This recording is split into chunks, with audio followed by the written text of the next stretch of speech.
Buongiorno a tutti, benvenuti a questa nuova edizione del TG Rossoblu. Oggi è G21 gennaio 2021, l'edizione odierna del notiziario, come sempre, dando il dato sul coronavirus in Sardegna, i dati che fanno 36.235 casi Covid-19 all'inizio dell'emergenza nell'isola. Nell'ultimo aggiornamento sono stati 206 casi. In totale sono stati quasi 38 milioni, di 1.368 clinici rari. Nei monitorati considerati i tamponi clinici eseguiti il 14 gennaio, poi in speranza alle posizioni nazionali. Il tutto incremento complessivo di 201 rispetto a ieri. Nel caso positivo dei tamponi segna un tasso di positività 5,4%. Registrano purtroppo 5 decessi, salgono 220 tutto. Invece 488 attualmente in ospedale non intensivi, mentre 53 terapia intensiva. In isolamento domiciliare sono 16.735. Il dato progressivo dei casi positivi comprende 17.596 pazienti guariti, più altri 443 guariti clinicamente. Sul territorio, dei 36.235 casi positivi complessivamente accertati, 8.328 sono stati rilevati nella città metropolitana di Cagliari, 6.018 nel sud Sardegna, 2.947 a Oristano, 7.287 a Nuoro e 11.655 a Sassari. E resterà aperta fino al 13 giugno Voci Allegre al buio, la mostra di Lisetta Carmi inaugurata al Manna di Nuoro.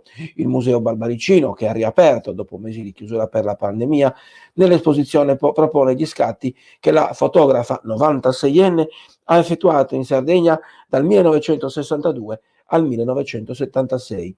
Nell'ultimo anno del suo lavoro nell'isola sono avvenuti gli scatti delle Voci Allegre al buio a Orgosolo, la notte del 31 dicembre, in occasione della festa della Candelaria, quando gruppi di donne giravano per il paese, fermandosi nelle case dei giovani sposi e intonando brevi canti di augurio. Nel corso della propria carriera, iniziata nel 60 e conclusasi nei primi anni 80, Lisetta Carmi ha documentato soprattutto condizioni di marginalità lavorativa ed esistenziale. Per l'artista la macchina fotografica è il mezzo per costruire racconti attraverso sequenze narrative per immagini. Ne sono testimonianza gli scatti in città come Genova, Roma e Parigi, ma anche paesi come Venezuela, Colombia, Messico, Afghanistan, Turchia, Pakistan, India e Nepal. Ed è ciò che avviene anche in Sardegna, in cui la fotografa, attraverso i suoi ritratti, racconta un rapporto emotivamente partecipe con le persone incontrate. Non solo, racconta la vita sociale nelle zone rurali e i mutamenti del territorio con la sua capitalizzazione paesaggistica, l'invenzione della Costa Smeralda e la nascita dell'industria del turismo a metà degli anni 60 con l'arrivo dell'Aga Khan ne è un esempio. Lo studio dell'archivio di Carmi ha rivelato come le foto da lei realizzate in Sardegna, in larga parte inedite, testimoniano tutti i temi oggetto delle sue ricerche tra il 60 e il 70. Sono immagini che raccontano le trasformazioni in corso nell'isola e in Italia in quegli anni, manifestando la forza di intuizione e immedesimazione con cui Carmi ha percorso le strade del mondo, dando voce a chi era immagini. E parliamo del telescopio Einstein, la rete di sensori sismici su larga scala per una campagna estensiva di misure geofisiche nella zona della miniera metallifera di Sosenattos a Lula. È il sito candidato dall'Italia ad ospitare appunto il telescopio Einstein, l'osservatorio per onde gravitazionali di terza generazione, strumento ad altissima sensibilità che contribuirà in modo decisivo a migliorare la conoscenza dell'universo e dei processi fisici che lo governano. All'opera i ricercatori della sezione di Pisa dell'Istituto Italiano di Geofisica e Vulcanologia, con l'installazione di 15 stazioni sismometriche in prossimità della miniera di Sosenattos. Serviranno a misurare le vibrazioni del terreno. I dati registrati da queste stazioni permetteranno di identificare le principali sorgenti da rumore sismico, sia naturali sia artificiali, e seguirne l'evoluzione nel tempo. L'operazione durerà 2 settimane. ed è curata, oltre che dall'istituto, anche dai ricercatori della sezione di Cagliari dell'Istituto Nazionale di Fisica Nucleare dell'Università di Cagliari, quella di Sassari e della Sapienza di Roma, con lo supporto dell'IGEA. Sarà anche rilevata un'immagine del sottosuolo ricavata dalla registrazione delle onde sismiche generate artificialmente da una massa vibrante azionata da un apposito veicolo pesante. I dati verranno anche usati per lo studio del rumore newtoniano del sito, in cui è coinvolto anche un gruppo di ricerca del Dipartimento di Fisica dell'Ateneo Cagliaritano. Lo scopo di queste due campagne è duplice: quantificare ulteriormente l'eccezionale silenzio sismico dell'area, requisito fondamentale all'operatività del telescopio Einstein, e ricostruire la geologia del sottosuolo in vista della progettazione del sistema di gallerie che potrebbero ospitare proprio il telescopio. I risultati di queste misure costituiranno uno degli elementi di valutazione per la scelta finale fra i due siti candidati. L'altro si trova al confine fra Belgio, Germania e Olanda, nella regione del Limburgo. La linea ora a Matteo Bruni, che ci deve dare un messaggio importante. Ciao a tutti amici di Sardegna Rosso Blu, eccoci di nuovo qua, questa volta però per darvi un consiglio e farlo anche che valga in qualche modo per tutto il resto del popolo del web. Abbonatevi a Sardegna Rosso Blu, iscrivetevi e anche voi avrete questa tessera che vi darà la possibilità di approfittare di vantaggi, di benefits, ma soprattutto di sostenere i progetti web di Sardegna Rosso Blu, le aziende che vogliono investire su Sardegna Rosso Blu, in Sardegna, in Italia e nel mondo. Quindi vi aspettiamo, sono solo 10 euro, che ce vo'. Seguite il consiglio di Matteo Bruni. Proseguiamo il TG Rosso Blu parlando di mountain bike. Il rally di Sardegna infatti cala l'asso e vedrà al via una stella di prima grandezza, il colombiano Héctor Leonardo Paez León del team Giant Polymedical, 2 volte campione del mondo nel 2019 e nel 2020. Questa è una notizia importante e positiva, giunta dopo mesi di costanza e di sacrifici da parte dell'organizzazione, capeggiata da Gian Domenico Nieddu, dell'evento in programma dal 30 maggio al 4 giugno in Ogliastra, per regalare a tutti i partecipanti l'occasione di vivere l'esperienza di cimentarsi in una gara di altissimo spessore, fianco a fianco con i più grandi protagonisti della scena di questo sport.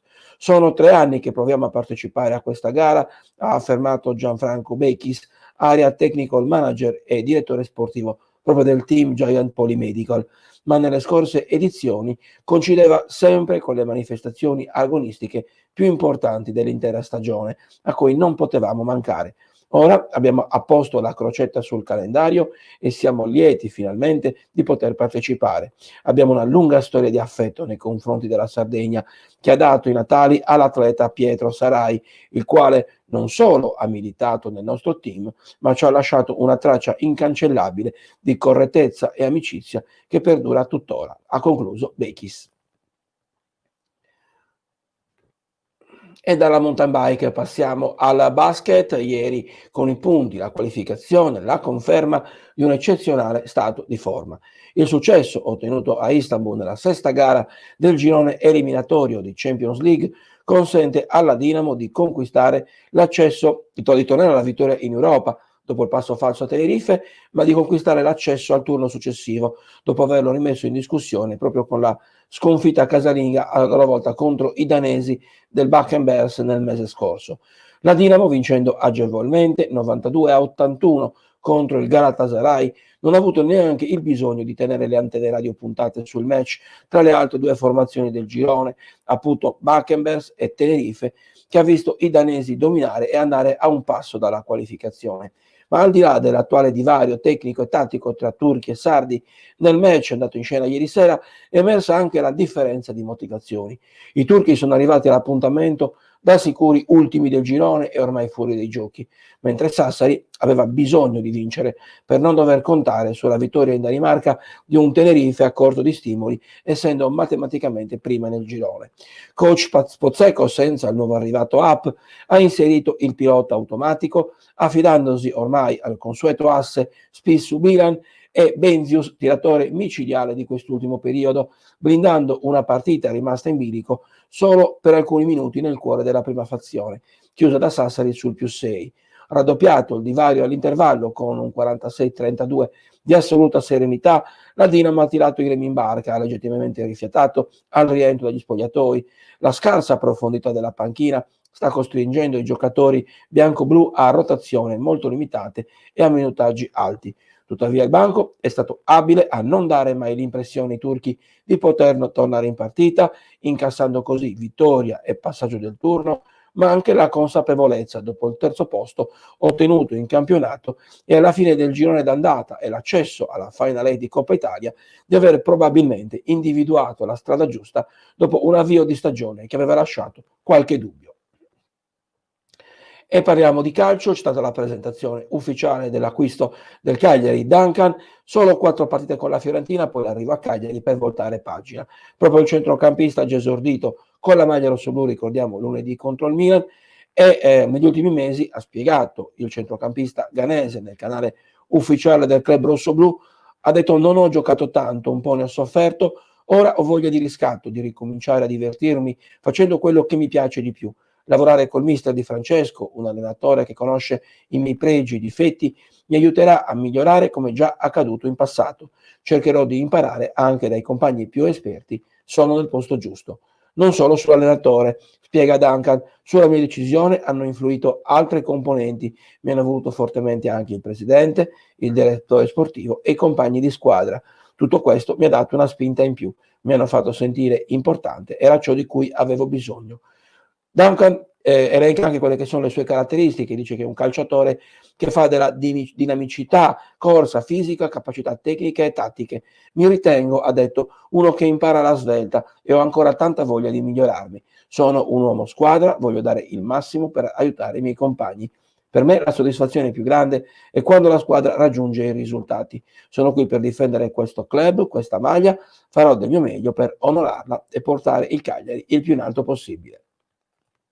Bene, era questa l'ultima notizia di oggi. Io vi ringrazio per l'attenzione e vi do appuntamento alle prossime edizioni. Buon giovedì a tutti.